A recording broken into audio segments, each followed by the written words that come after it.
Olá pessoal, sejam todas e todos muito bem-vindos ao nosso canal. Estamos aqui em um programa Chá com Democratismo. Está conversando comigo a Edileuza. Nós estamos conversando com a professora Gabriela Araújo, que veio tratar sobre o tema participação popular na democracia.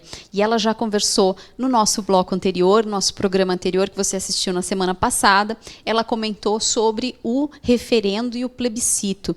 E agora a professora vai contar um pouco sobre iniciativa popular. Exatamente. A gente estava falando no bloco anterior sobre as formas de participação popular que já estão previstas na Constituição Federal, e eu vinha criticando que, apesar de estarem previstas, nós não conseguimos executá-las, né? A gente não consegue exercer esses direitos porque existem empecilhos no próprio texto constitucional que dificultam. Então, somente retomando rapidamente o referendo e o plebiscito, como são prerrogativas do Congresso Nacional, a sua convocação, não existe uma possibilidade do próprio povo pedir para atuar, né? Eles nunca são convocados, ao contrário de outros países, como da Europa, por exemplo, onde é muito comum, né, a prática de se convocar referendo e plebiscito. E no caso dos projetos de lei de iniciativa popular, ou seja, da possibilidade de nós, como população, como sociedade civil, nos reunirmos e formularmos um projeto de lei que nos seja muito caro, muito importante, e apresentarmos para o Congresso Nacional votar um projeto de lei de iniciativa popular, nesse caso, embora esteja previsto, exige-se muita burocracia, né, para que a gente possa fazer. Então, por exemplo, você precisa ter 1% do eleitorado nacional de todo o Brasil, distribuído em pelo menos 5 estados, e nesses 5 estados tem que ter pelo menos 0,3% de eleitores em cada estado. Então, 1% do eleitorado nacional, em no mínimo 5 estados, com 0,3% de eleitores de cada estado. Olha a dificuldade. E você tem que recolher as assinaturas manualmente, colocar lá o título de eleitor, não sei quantos milhões que vai dar isso. Exato. E a dificuldade depois, como é que quem vai contar? Quem vai contar? Né? Quem vai contar? Né? E quem vai verificar se as assinaturas são verdadeiras, conferem. se são falsas? Exatamente. Pode uma mesma pessoa assinar vários nomes diferentes? Quem vai verificar se aquelas pessoas existem, se existe aquele CPF? Exatamente. Hercúleo, assim, né? não existe uma possibilidade de, assim, eles não têm estrutura para fazer isso. A verdade é essa. O parlamento não tem estrutura para fazer essa checagem. Então, na história desde a Constituição de 88, a gente teve 4 projetos de lei de iniciativa popular que foram considerados de iniciativa popular, mas não foram formalmente encaminhados, né, como se fossem projetos. Como são projetos que tiveram uma ampla mobilização na sociedade, só que por questão desses óbices burocráticos e o questionamento de se as assinaturas eram reais e quantas assinaturas de fato havia, foram adotados por algum parlamentar. Então, por exemplo, o último projeto de lei, que foi o projeto da Ficha Limpa, em 2010, não sei se vocês lembram, a lei da Ficha Limpa, ele não foi um projeto de lei de iniciativa popular, de fato. Ele foi considerado como de iniciativa popular. Início de iniciativa popular. Pela mobilização, mas um parlamentar adotou e falou, não, eu encaminho. Sim. Era muito mais fácil que um parlamentar assinasse como se fosse projeto dele. Então, a gente tem um problema que até a professora Marina Faraco, no nosso último... na participação dela, programa, e eu assisti o programa e tá ótimo, recomendo, assistam, quem não assistiu tem que assistir. Ela comentou que a Assembleia Constituinte estava tão sedenta de né, um rompimento, um momento de redemocratização, saindo de 21 anos de ditadura, que ela se apressou em colocar tudo que era direito na Constituição. Vamos jogar tudo aqui, mas eu acho, e eu acrescento uma crítica, né, porque a nossa Constituição é riquíssima em direitos fundamentais, direitos políticos, liberdades, mas aí eu acrescento uma crítica que talvez esse assodamento tenha impedido que se formulasse uma organização melhor, né, do Estado, de como se concretizar esses direitos. Né? Criar mecanismos que tornasse funcional, senão acaba sendo uma carta de desejos. Exatamente. Né? Desejos constitucionais. Eu adoro a nossa Constituição. É um ideal, é um sonho, mas a gente acaba esbarrando, né, em vários óbices. E aí eu posso entrar aqui, a gente estava comentando também no último bloco sobre os conselhos participativos, que também são formas de participação popular. E aqui, retomando um pouco o pensamento, eu entendo assim que A democracia moderna e assim, a evolução da democracia depende muito de refletir a vontade popular e de conseguir agora acompanhar aproveitando as novas tecnologias para ouvir mais a população, né? Ter uma interação maior. Então, por exemplo, aí acrescentando uma coisa a mais, as audiências públicas, né? Então, o parlamento... Os amicus curiae. Exatamente. Então, já que eles não querem convocar um plebiscito, um referendo, então que façam mais audiências públicas para discutirem os projetos de lei. Acho bacana explicar o que é audiência pública, o que é amicus curiae, porque quem está nos assistindo, que não é da área jurídica, não sabe como é que funcionam esses instrumentos. Então, eu vou dar um exemplo bacana, assim, bem prático, que aí eu já também entro em outro tema. As audiências públicas, elas podem ser realizadas tanto no legislativo como no executivo e nos órgãos públicos, né? Então, por exemplo, empresas públicas, locais que atuam dentro do interesse comum da população e em nome do governo. Então, o próprio Poder Judiciário, ele pode realizar audiências públicas.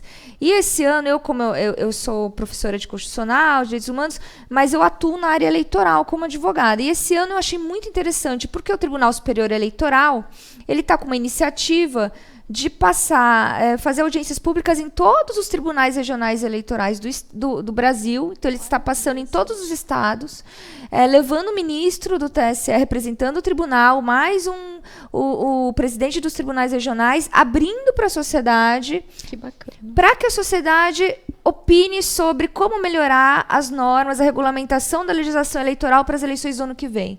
Estou falando disso porque é um tema que está bem próximo, né? Ano que vem a gente tem eleições, então o tribunal, o TSE, sempre que tem eleição, ele apresenta resoluções que interpretam a legislação eleitoral e consolidam com a jurisprudência, né, produzida ao longo dos anos, e eles abriram para a sociedade.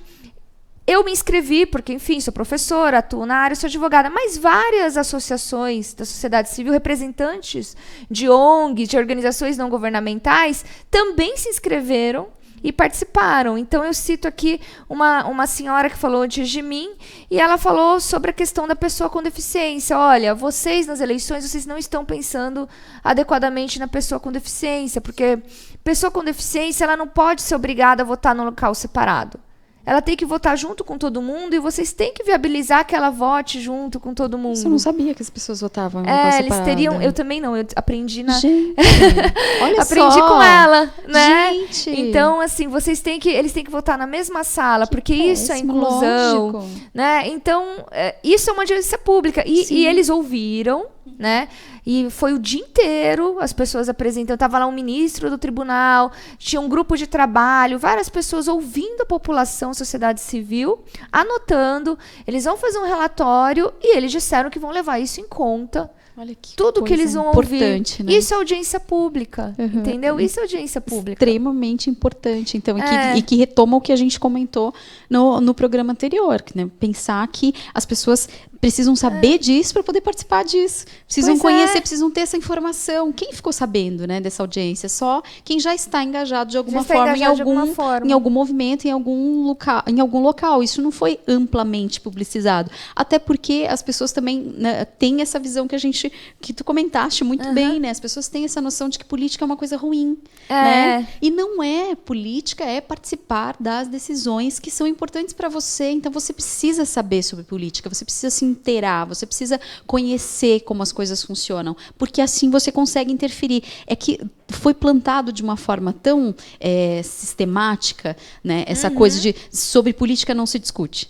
Pois né? Não é? É um ditado popular. Sobre política, religião e futebol não se discute. Então, se você não discute, e discutir no sentido do debate, no sentido do diálogo, né? Diálogo é trocar ideias, trocar experiências. É o que foi feito lá na audiência pública. Então, se você não debate, se você não discute, você não cresce, você não aprende, você não se engaja.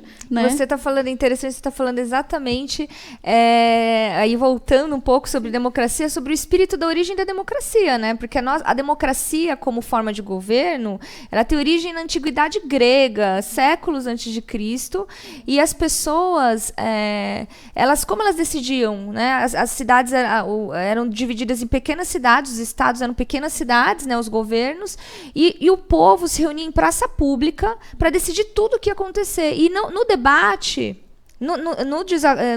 na discórdia, eles construíam um consenso para tomar as decisões. Elas aprendiam a debater de forma, né, civilizada, educada, e construíam um consenso. É óbvio que agora, com os grandes estados, longas, né, vastidões territoriais, a gente não conseguiria fazer aquele modelo puro de democracia direta da Atenas de Péricles, né?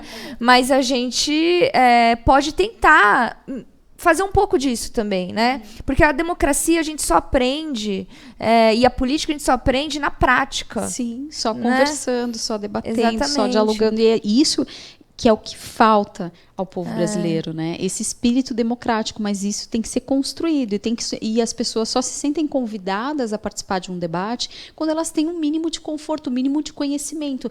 Isso aqui eu sei, né? Eu não vou me sentir, não vou chegar num lugar e parece que a pessoa está falando em coreano comigo, né? Senão, como é que a pessoa participa de uma audiência pública se ela não sabe que o que ela pensa é importante?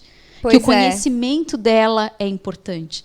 Como é que você convence a pessoa que aquilo que ela vive faz diferença? Eu acho que isso é um grande desafio, né? E que é muito o nosso propósito. Bem, eu vou passar novamente a palavra para a Edileuza para ela fazer mais uma pergunta para a professora Gabriela. Gabriela, gostaria que você indicasse, né, aos alunos e ao público que está ouvindo aqui, alguma referência de leitura que fale sobre a participação democrática. Ai, que bacana. Adoro. Obrigada. Vocês estão... olha, estava falando fora do microfone, mas acho que dava para ouvir, né? Então, eu tenho vários livros para indicar, mas um dos que eu mais gosto, que você pode ver que eu rabisco tudo, né? Tá cheio. Eu uso muito. O livro o Norberto Bobbio, O Futuro da Democracia. Eu acho bacana esse livro porque ele não é um livro só para técnicos do direito. É um livro que qualquer pessoa pode ler e vai se encantar. E ele fala muito sobre democracia popular, democracia participativa, e ele traz um conceito bacana que é sobre democracia social. Né? Então, ele fala sobre democracia social no seguinte sentido, que a democracia no parlamento, não adianta a gente querer que as pessoas tenham consciência de política, de democracia, de debate consensual e dos seus direitos, se elas só verem a democracia de longe, lá no parlamento. Então, que a democracia ela precisa ser exercida em todos os ambientes, nas escolas, aqui na faculdade, né, dentro das universidades, dentro da sociedade, e que você pode medir a democracia, o grau de democracia em um determinado país pela opção, pela quantidade de lugares diferentes em que as pessoas têm o direito de fazer escolhas. Entendeu? Então, não é só porque você tem o direito de votar, mas porque você também vota dentro da escola para escolher, participa dentro da escola para escolher qual que vai ser o programa educacional do seu filho, porque na faculdade o professor te pergunta qual vai ser a matéria que vai ser estudada. Então, é muito interessante o conceito de democracia social que ele fala, que é um pouquinho depois, quando a gente alcançar a democracia na política, a gente precisa começar a buscar a democracia social. Vocês vão adorar. E um outro mais técnico que eu trouxe é uma dissertação, foi publicado pela dissertação de mestrado de uma colega minha, que é a professora Ana PUC. Ela é defensora pública, chama Mônica de Mello, e ela escreveu Plebiscito, Referendo e Iniciativa Popular. Então, é um livro que fala só sobre esses 3 institutos, mas ele é bacana para quem é estudante de direito e quer estudar mesmo. Posso falar só mais um? Claro. E tem um que é da Hannah Arendt, que chama Sobre a Revolução. Não são todas as pessoas que já leram esse livro.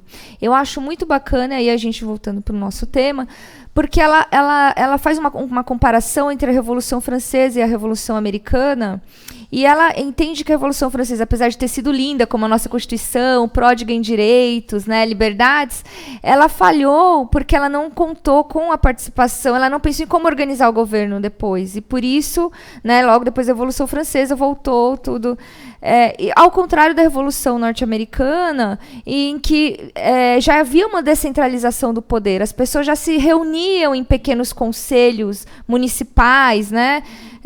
Lá é outro nome, mas enfim, se reuniam em pequenos conselhos municipais e elas consensuaram a organização do poder antes mesmo de pensar na concessão dos direitos. Então, o poder já estava organizado e sempre aberto à participação popular. E ela fala sobre isso nesse livro que chama Sobre a Revolução, comparando as duas revoluções.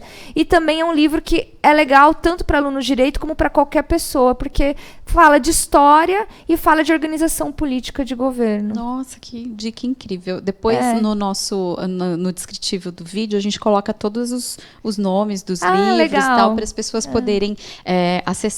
E também porque nós temos, né, nós sempre convidamos, através das nossas redes sociais, todas as pessoas que assistirem as entrevistas, que gostarem dos temas, que quiserem escrever a respeito dos temas, podem escrever artigos, enviar para o nosso e-mail e nós nos responsabilizamos por publicar esses artigos, porque a ideia é um grupo de estudos, então a gente quer realmente que as pessoas estudem, quer ter esse feedback. Poxa, eu li o livro que a professora Gabriela me indicou, gostei, achei muito interessante isso, fez diferença para mim, eu quero escrever a respeito disso. Por favor, escrevam, se engajem, enviem um artigo para nós, para que a gente possa fazer esse trabalho também, que é tão interessante. A gente está chegando mais ou menos ao final do da nossa entrevista, e eu queria pedir para a professora finalizar, caso tenha mais algum aspecto que você acha que seria interessante repisar. Eu acho muito bacana, achei muito bacana o comentário que tu fizeste em relação à questão de acompanhar os mandatos, porque eu acho uma coisa essencial e que, infelizmente, poucas pessoas fazem, e também não fazem porque, às vezes, não sabem que elas podem ir no parlamento, elas podem ir na Assembleia Legislativa, elas podem ir na Câmara dos Vereadores, bater na porta do vereador e falar, olha, eu quero falar com ele, e ele tem que te atender, sim. Exatamente. Ele tem que te atender, ele tem que ter tempo para falar com a população que o elegeu. Ainda que você não tenha votado naquele deputado, naquele vereador, ele tem a obrigação de ouvir a população, levar os seus reclamos, a sua preocupação. Se você participa de alguma organização e você acha que precisa ser proposta uma lei, alguma coisa nesse sentido, você pode enviar o e-mail, né, no e-mail de todos, nos sites, tanto do Senado como da Câmara Federal, na Assembleia Legislativa, na Câmara dos Vereadores, todos têm os e-mails de todos os parlamentares. Sim. Então, poxa, considero que tem alguma modificação importante que precisa ser feita na legislação. Primeiro você assiste o programa anterior para você saber, né? E o programa do professor Nicolai, que a gente falou qual é a competência de cada um dos entes federativos. Aí você pensa, é uma lei que tem que ser, quem tem que fazer é o município. Então eu escrevo para os vereadores. Então manda seu e-mail lá, manda um e-mail para todo o mailing de todos os vereadores. Alguém vai te ouvir, alguém vai te receber. Se ninguém te ouvir, ninguém te receber, você vai até lá, você insiste. Isso é cidadania. Exatamente. Né? É muito complicado porque as pessoas, assim, elas reclamam, né? Não tá nada bom, mas é difícil a pessoa tomar essa atitude, né? E a gente fica... a professora Adriana já falou, pode mandar um e-mail, pode ir pessoalmente, pode levar uma carta, protocolar, pedir para carimbar. Olha, recebido, eles têm obrigação de prestar contas à população, embora a gente já tenha falado no bloco anterior que a gente não consegue muito mais do que isso. Em outros países existe a opção de recall, de revogação popular do mandato daquele parlamentar que não prestar contas, né, que não for transparente com os seus eleitores ou com a população em geral, mesmo que não tenha votado nele. Mas, no nosso caso, a gente só pode não votar de novo na próxima eleição, né? Mas, mesmo assim, isso acaba constrangendo, né? A gente pode... É possível que as pessoas se reúnam... eu falo para os alunos da faculdade, vocês não estão acostumados toda hora a fazer abaixo-assinado para tudo, né? Para não ter aula, para emendar um feriado, né? Para cafeteria trocar. Então, faz o abaixo-assinado para o parlamentar. E outra coisa que também é importante, que eu acho que é uma coisa que me incomoda nessa nossa conjuntura, é esse eterno clima de eleição que a gente está vivendo, né? Então, assim, um parlamentar, um chefe do executivo, um prefeito, né, um governador, um presidente, depois da eleição eles têm que governar para todos. Eles são a democracia, né, é uma opção. A gente optou por eleger pelo voto da maioria, mas a maioria ela não pode ser uma maioria que seja intimidadora, que reprima a minoria, que reprima o vencido, né? Exato. Então, assim, mesmo aqueles que votaram no atual governo, eles também têm direito de fazer críticas. Olha, eu te elegi, confiei em você, agora você está equivocado, por exemplo, na extinção dos conselhos, preste contas à sociedade, não faça mais isso. E eu sinto que as pessoas sentem assim, não, eu não posso criticar porque eu votei nele. Então, eu vou sair. Aqui não é Palmeiras e Corinthians. Exato, né? A gente está falando do nosso país, do nosso governo. Então, nós podemos exigir prestação de contas dos nossos candidatos mais do que aqueles que não votaram nele. Perfeito, né? Perfeito. Nossa, eu acho que a gente vai encerrar o programa com esse puxão de orelha generalizado. Vamos todos pensar em relação a isso. E essa é realmente por conta disso que eu te convidei. Eu sabia que ia ser maravilhoso esse papo. Então, assim, agradeço mais uma vez a tua presença aqui, a Edileuza, que foi fantástica a participação dela. Nos sigam nas nossas redes sociais, tem que fazer esse merchan de blogueirinha. Sim. Sigam nas nossas redes sociais. E se inscrevam no nosso canal, deem um like nesse vídeo e contem sobre o nosso projeto para as outras pessoas, conversem com as outras pessoas a respeito e se engajem, enviem artigos, compartilhem o nosso conteúdo e vamos lá, vamos juntos, vamos construir uma democracia mais forte. Obrigada, até a próxima. Tchau, gente.